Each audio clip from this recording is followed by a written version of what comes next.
There we go. I don't know if you guys are like me. I like to look at the past year, like lists of things like most popular. And I came across a list that was talking about the most popular words or phrases in 2025. And the one that annoys me the most is 6'7". That annoys me. Like every young adult, every teenager in the room is like, you all adults, that was a long time ago when people were talking about 6'7". I can't stand that one. But there were other buzzwords, popular words. And two words that came up were the word trauma and the word trigger. Like people are kind of coming into hearing those words more, the word trauma and the word trigger. And there's different relationships that people have to that. But the reason why I'm even bringing that up is because somebody came up to me this morning and says to me, I have something to ask. And that for me is a trigger related to my trauma. Okay, like what are you going to ask me right now? And the person says, I have an announcement that you want to make. And then I went deeper into my trauma of working in the church and people come up to me and saying, I need you to make an announcement and I want you to do this. And so somebody did that to me today. But then the person told me what it was. And coming from the person it was coming from, I was a little bit more relieved. So I'm going to go ahead and say it to you, this announcement, before I forget it. And I probably won't ever do this again in the future of my ministry here, but I'm doing it because it is an important announcement that somebody wants you to hear, and she's an important part of our church. So I'm going to tell you, the announcement I want to make is that Bianca and Watkins are going to have a baby. Yeah?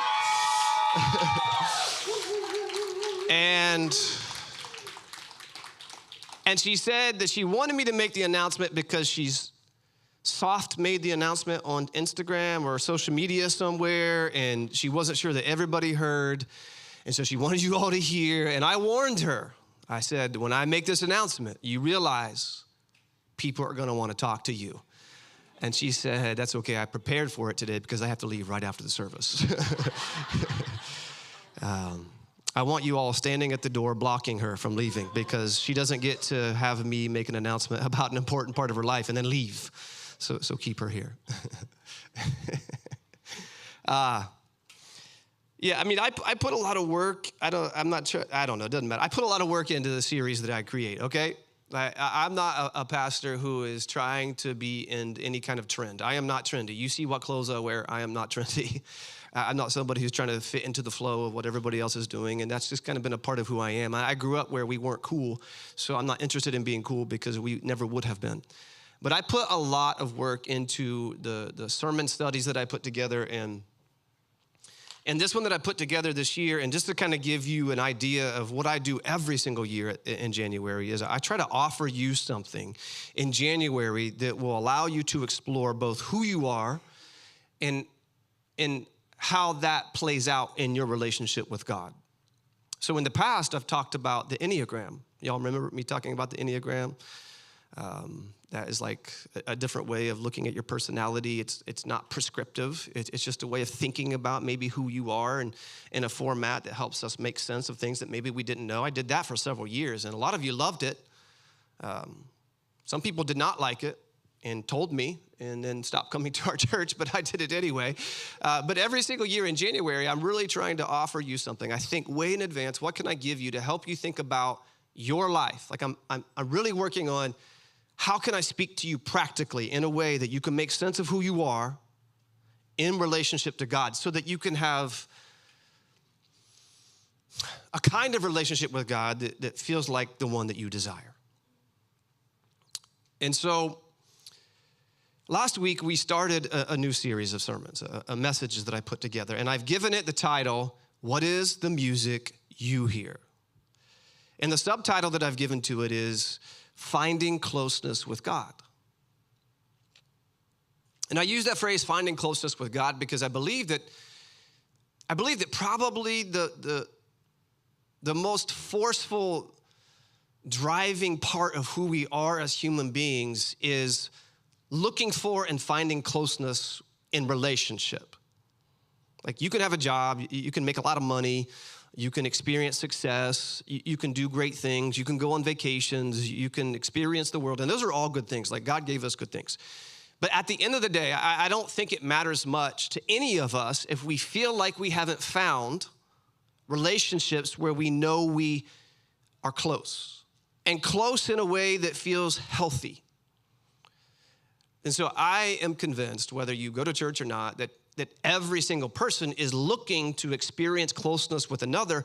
And then I would argue, whether you know it or not, your experience of the world is wanting you to find some kind of existence of a God out there that you can find closeness to.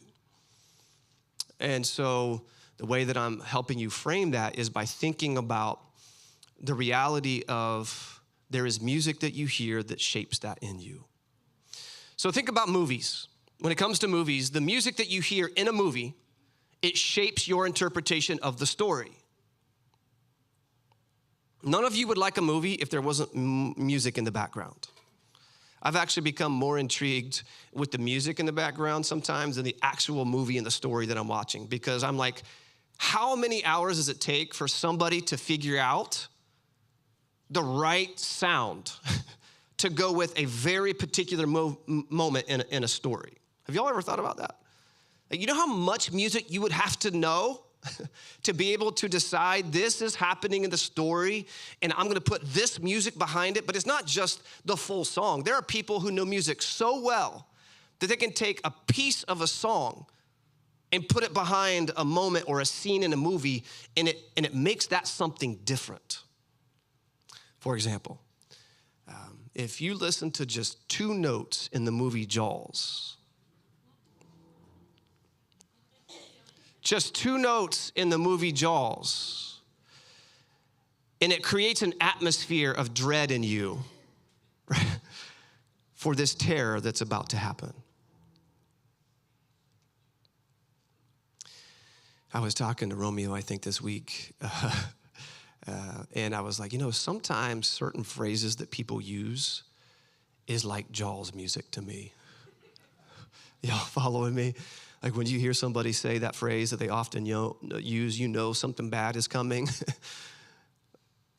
And so what I'm doing in this study, or what I want to do in this study, is I want to invite you to think about something. I'm asking you to consider that there is background music to the story of your relationship with God. There's music that plays. And that music that plays, it affects how close or far away you feel from God. And it's music that you have heard consistently throughout the course of your life. And this music that you hear, it guides how you see your relationship to God. The problem that I have found is that this music is misleading. Because when you hear it, it convinces you to think that your relationship to God is insecure. It starts to build tension within you that tells you that it's up to you to be the one who creates closeness with God.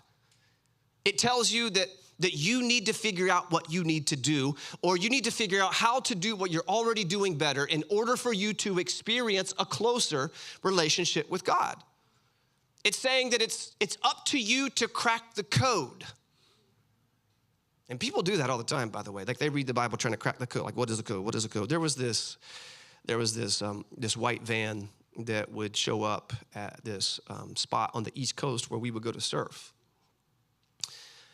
I lived on the East Coast for a couple years, and then when I would travel over there, because we lived there for a couple years, we would go to that spot often. And there was this white van that would always show up, and it had a dad and a son.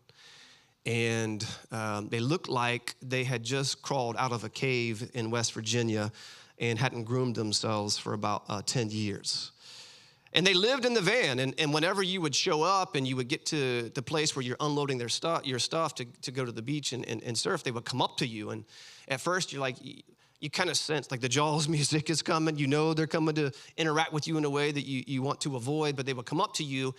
And over the time of going to that spot over and over again, I realized that this dad and this son, they believe they have cracked the code of the Bible.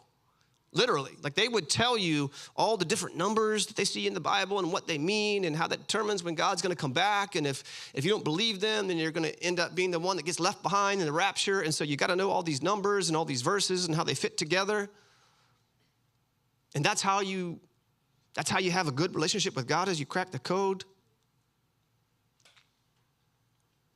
Oftentimes, that's what the music you hear tells you to do. You've got to figure it out.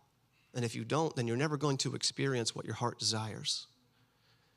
Maybe an even bigger problem that I see with the music that all of us hear is that the music has become so familiar so familiar to you that when it plays, you're not even hearing it.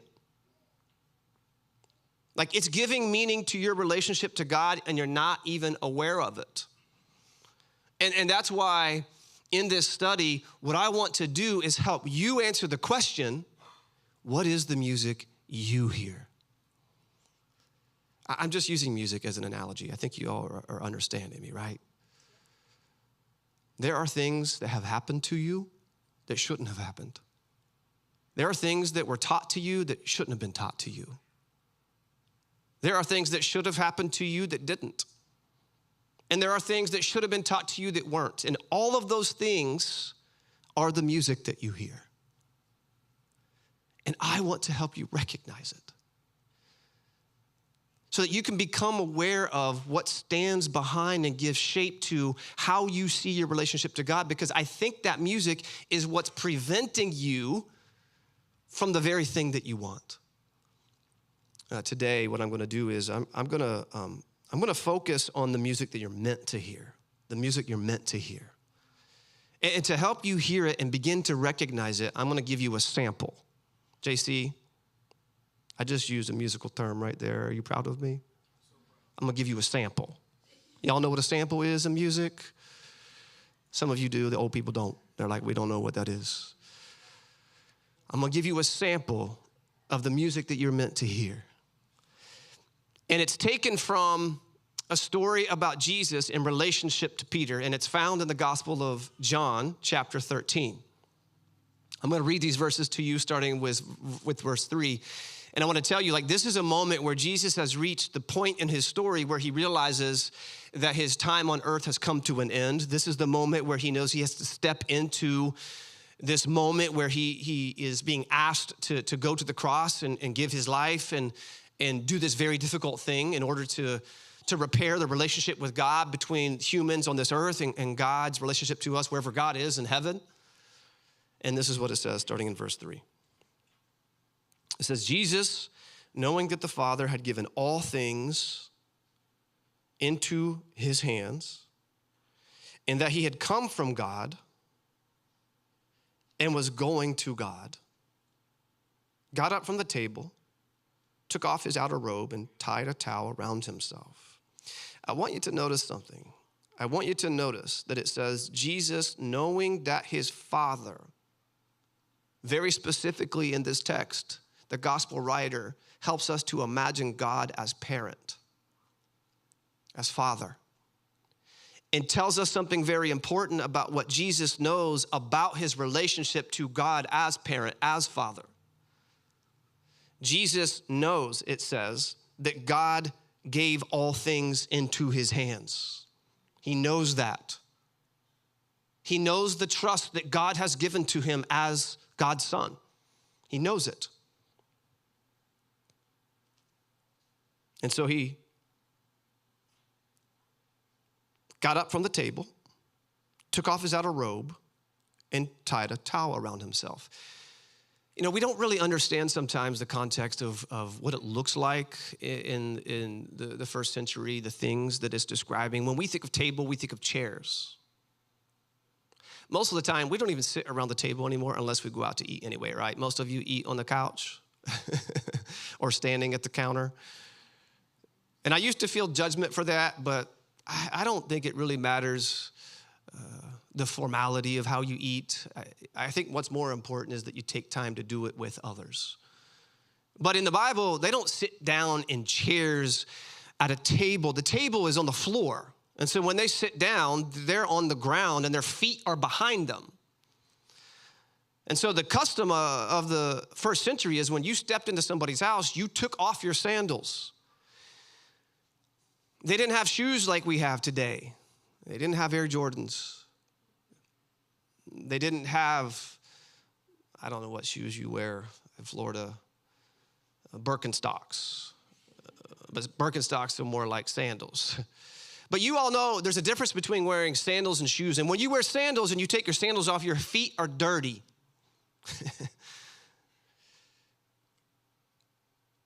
When you walk into some people's house, they make you take off your shoes. I do not. because I grew up in a home that was so cold that if you took off your shoes, your toes would freeze and fall off. And so we always kept our shoes on. But maybe in certain people's houses that you know, or maybe it's your house, when people come into your house, you want them to take off their shoes because you don't want them to track what's on the bottom of your shoes into your house, which makes sense because we go into public restrooms, which I would like to say that men's restrooms are dirtier than women's, but according to most women that I hear, the women's are as disgusting as the men's. I mean, I don't know how that's possible because of the nature of a urinal and what happens there, and it splashes everywhere, and you're standing in somebody else's splash. That's disgusting. And that gets on the bottom of your shoes, and then you go to somebody's house, and they want you to take off your shoes so you're not tracking that into their house. In the first century, they don't want you wearing what you're tracking on the bottom of your shoes into their house. And so when you take your sandals off, your feet are dirty, and your feet are facing out, and nobody wants to see dirty feet as you're about to share a meal. And so the custom is to wash your feet. By the way, if you invite me to your house and ask me to take off my shoes and for you to wash my feet, I will not be coming to your house. Which is interesting because that's what Jesus does. Typically, it's a servant, right? I mean, if you're in the first century, truly the man of the house, which I don't believe in that dichotomy, really, the man of the house. It takes two people to raise a family. I do think there's a way for a man to show up and a woman to show up, but the idea of the man of the house. Anyway, in the first century, it truly was like you're the man of the house, and the man of the house represented the family, and there's no way that the man of the house was gonna be the one to wash everybody's feet. They would have a servant do that, somebody who's much lower. But then Jesus stands up from the table and takes off his outer robe. Because he doesn't want to get that dirty, right? Like he's preparing himself to do a dirty job. And he doesn't want to get the outer robe that he's wearing dirty because he's going to put it back on before he sits down to share a meal with them. And so Jesus takes off that robe. And then it says, then he poured water into a basin and began to wash the disciples' feet and to wipe them with the towel that was tied around him. He came to Simon Peter, who said to him, Lord, are you going to wash my feet? And Jesus answered, unless I wash you, meaning your feet, you have no share with me. Simon Peter said to him, Lord, not my feet only, but also my hands and my head. And Jesus said to him, one who has bathed does not need to wash except for the feet, but is entirely clean, and you are clean.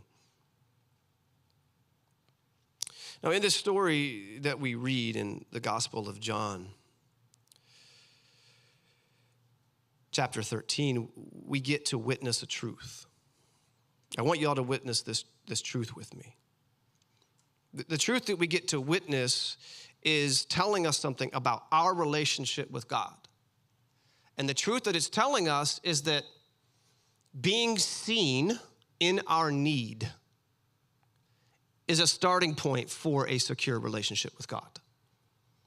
Because being seen in your need is what expands your potential to receive a response from God where God says, I've got you. I've got you. So in this story, when Jesus stands up from the table and takes off his outer robe and prepares himself to wash the feet, all the disciples know what's happening. But when Jesus does that and Peter sees Jesus washing other disciples' feet, the background music begins to play for Peter. And the music warns him, you cannot allow the Son of God to care for your need. And so he won't have it. And so the way that the music that Peter hears affects how he responds to Jesus is really interesting to me as I read this story. Because what we know about Peter up to this point, according to the gospel writer, is that Peter is somebody who truly desires. It's not fake.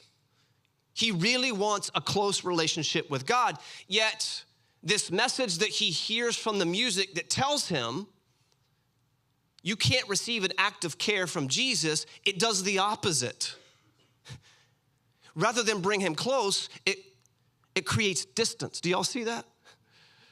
And that's the point that Jesus makes when Jesus responds to Peter and says what he says to him in verse 8.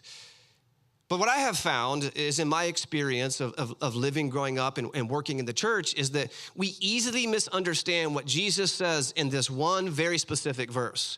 We often will read this verse and we think that Jesus is creating conditions for his relationship to Peter in a way that puts the responsibility and onus on Peter. Like, unless you do this, then, do you hear the conditions? But that's not what I see Jesus doing. When Jesus says, unless I wash your feet, you will have no share with me, what I hear Jesus communicating is something very different. What I hear him communicating to Peter is, by allowing me to do this, this is how you come to know that your needs aren't a nuisance to me. Allowing Jesus to wash his feet isn't about Peter getting something right and thereby coming into right relationship with God. It's about opening himself to a truth that God sees his need and is responsive to it.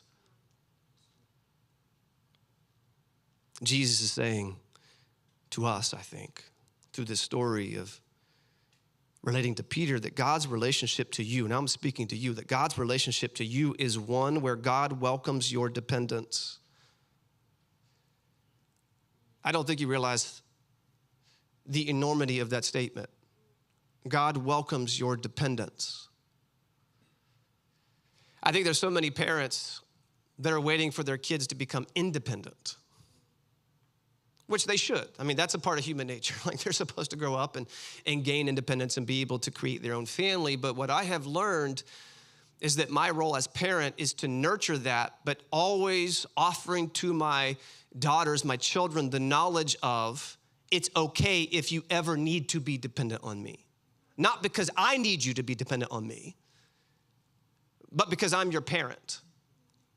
Like, I'm big enough to be able to show up in the ways that I need to show up.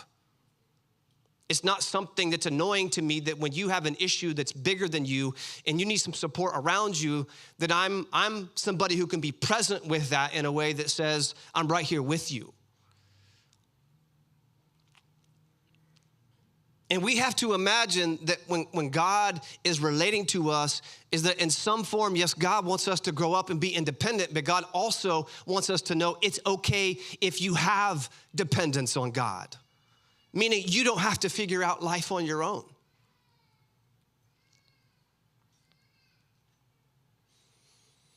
God sees you, and God sees your needs, and they matter to God. It is good for God to be available and responsive as a caretaker. God expects you to turn toward God without worry that you're burdening God. God wants you to know that you can relax in God's strength without feeling shame for your weakness, even in situations such as Jesus offering to wash your feet.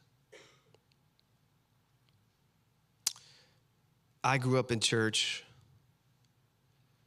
where the music that played behind me was, you better show up clean.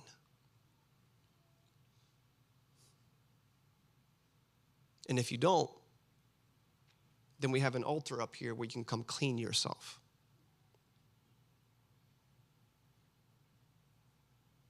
But that is not the Jesus I have come to know as an adult. Before I feel guilt, Jesus is interested in taking care of me. After this situation that Peter is in, where he hears the music and tells Jesus, no, you can't do this, and denies it, the situation gets a little bit worse for Peter because just a few hours later, he cuts off a person's ear. This is just a few hours later. He cuts off a person's ear in defense of Jesus, and in the same day, he denies knowing Jesus 3 different times. The music is playing loud behind him. But here's the thing. Peter's actions and behaviors isn't the end of the story. Because when we get to the Gospel of John, chapter 21, what we find is that the resurrected Jesus, the one who went to the cross, the one who was put in the grave, is now resurrected. And that resurrected Jesus, whom they have not seen, appears to Peter and some other disciples on the beach. And the Gospel of John is clear to tell us that what Jesus says to Peter is, "Do you love me?" 3 different times, Jesus says to Peter, "Do you love me?" And that question is not an accusation of Peter. It's a reminder to Peter that, Peter, your relationship to me, no matter your actions or behavior, is secure. I will come find you where you are, and you get to decide if you want to receive my love.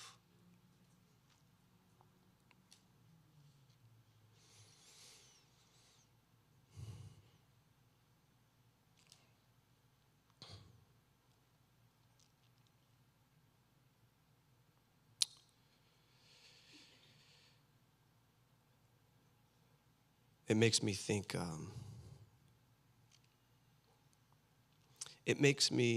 think of a toddler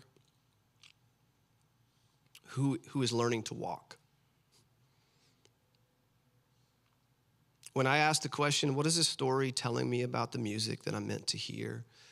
And I process that it's teaching me that even at my worst, as we see in Jesus' relationship, that even at your worst, God's relationship to you is secure.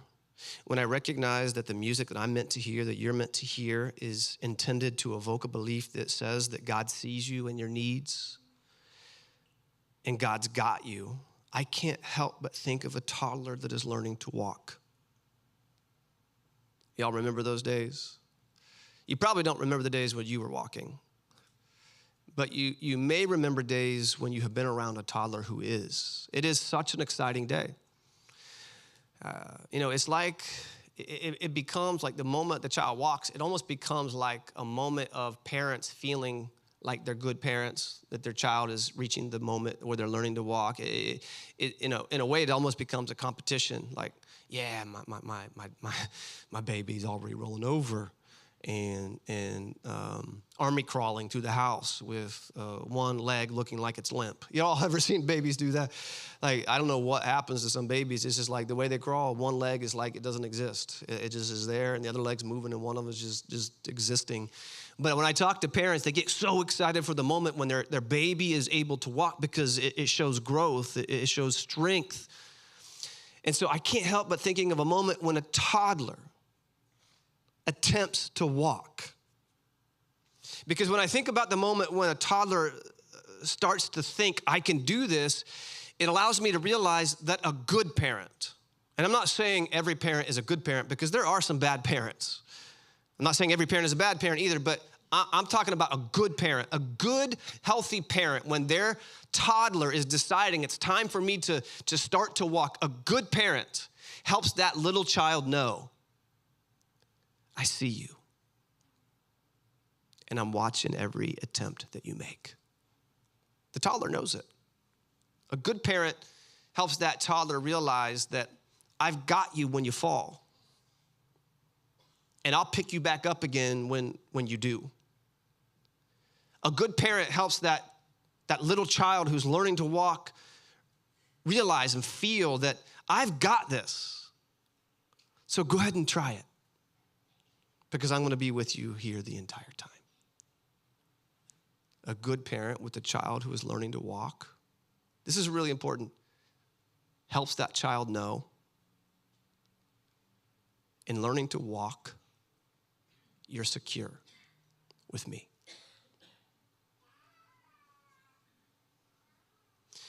If we taught toddlers to be terrified to walk, they probably never would. And I want to help you redefine your relationship to God in a way that God sees you attempting life in a way that says, do it. I'm right here. You don't have to get it right. I expect you're going to fall. It won't be too much for me to help pick you back up again. As long as it takes, I'm going to be right here with you. See, most of us, our relationship to God, we don't see like that at all. We see God as this parent who stands in the corner with his arms crossed, expecting us to get it right the first time we try, and then berating us whenever we fall. Like, pick yourself up. I wonder how much of our life we have failed to attempt to live because of that music that plays that says, it's up to you to get it right, to be in right relationship with God.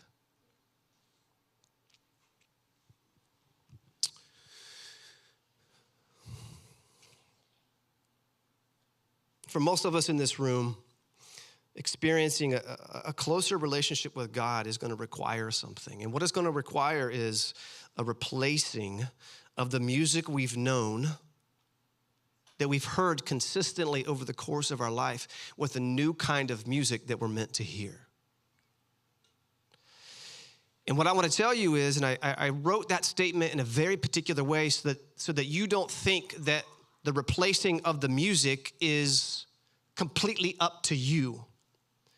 I'm just stating that there needs to be a replacing of the music, and that happens in the context of a community of people who also recognize the same in themselves so that they can offer the support to you for it to become possible in your story. There just needs to be a replacing of the background music that you know with a new kind of music. And for that to happen, there is a process of opening yourself.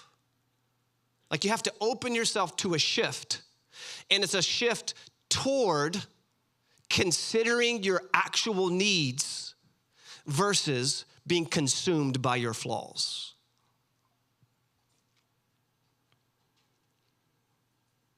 And the question is how? How can I be more aware of my needs than I am consumed by my flaws? And I think the place that you can start is by opening yourself to trust your needs with God. I mean, we barely trust our needs with other humans, don't we?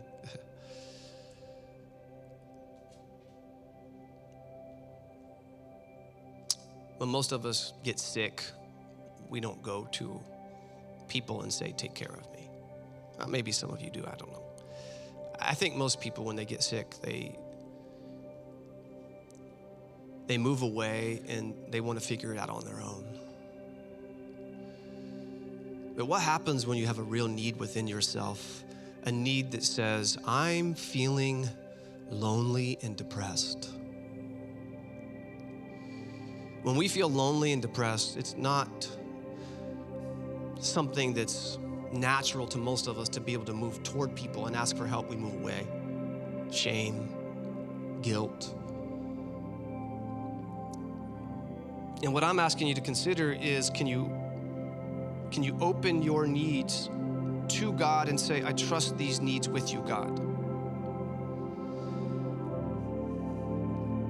And I would say that you can begin to do that when you can recognize what need you might have. And I know in my study and working through all the education that I have, that there are three main needs that people experience in relationship to God. And so I would ask you to consider one of these three may be the dominant need that you have. Like, can you consider this may be a need that you have? Here's one: a need to know that God won't abandon me no matter what.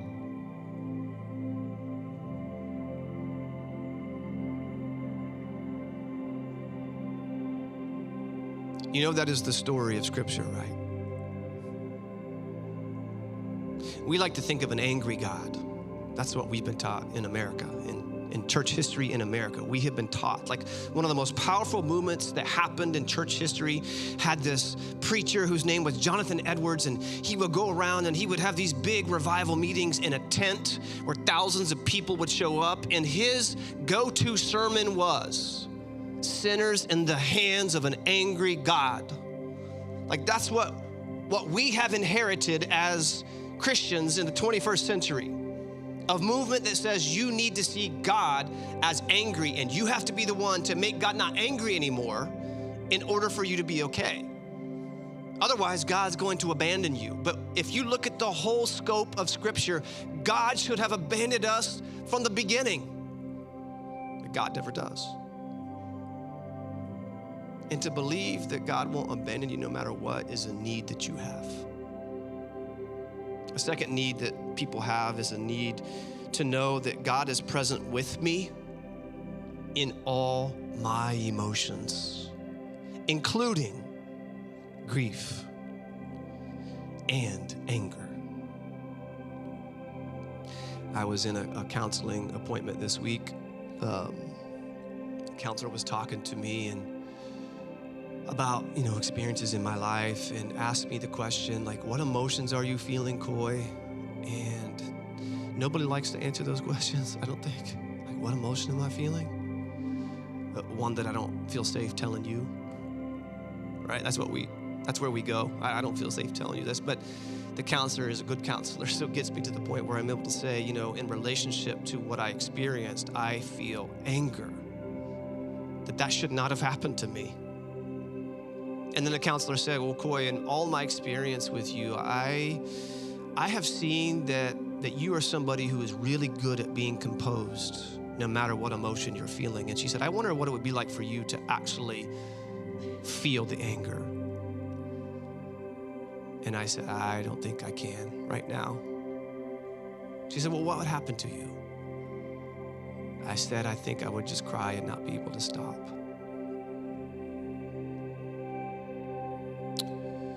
And what I've learned about counseling, and really what I've learned about what it means to be a church and what it means to be human, is to be present with people in those emotions that feel like too much. And can you imagine that God is with you in yours, no matter what it is, even if it's anger? The third need that I think that is common for people to have is a need to know that God delights in me. That God lights up at the reality of my existence, not because of what I've done or what I can do or what I will do. God delights in me because I exist. And so I wonder today, is there one need that you just heard me talk about that resonates with you more than the other two? And then if that's true, I would consider asking you the question, what would be the cost of trusting God to see you in that need and trusting that God will respond to that need with good care? And so what I want to do throughout this study is I want to help you answer those questions. It kind of stinks that today that's what I'm going to leave you with, is that I want to help you answer those questions, but I can't do it in one sermon. I've tried. And we would be here all day. I would have to turn it into a conference. And I'm limited with an amount of time that you all give me, that you'll say you'll sit in these seats and listen to me. It's just human nature. But I want you to know that I want to help you answer those questions. The main question I want to help you answer is, what is the music I hear? And how does hearing that music reveal a need that I have? And if I can recognize that need that I have, can I open myself to trust that need with God? I want to help you answer those questions, but today I can't do that. And that's why I invite you to come back every week of this sermon series. And if you can't, you can listen to the messages online. I was surprised this week in our staff meeting. Tori said, I went back and watched the message because she was in with the youth. She's like, I went back and watched it, Coy. And I was like, good job, Tori. Went back and didn't have to do that. You went back and watched it. And I encourage you to do the same. If you can't be here on one of these messages, like all of them together are important. And so I hope that if you can't show up one week, you go online and find us on our YouTube page and just listen to the message. I don't need your likes because we don't get a lot. It's not what I'm looking for. I'm looking for you to have the full scope of what I believe will be important for you to make sense of so that you can find the closeness with God that you desire. And so all I can do today, I think, is to pray that you begin the process of opening your heart to trusting God with you. So stand with me today.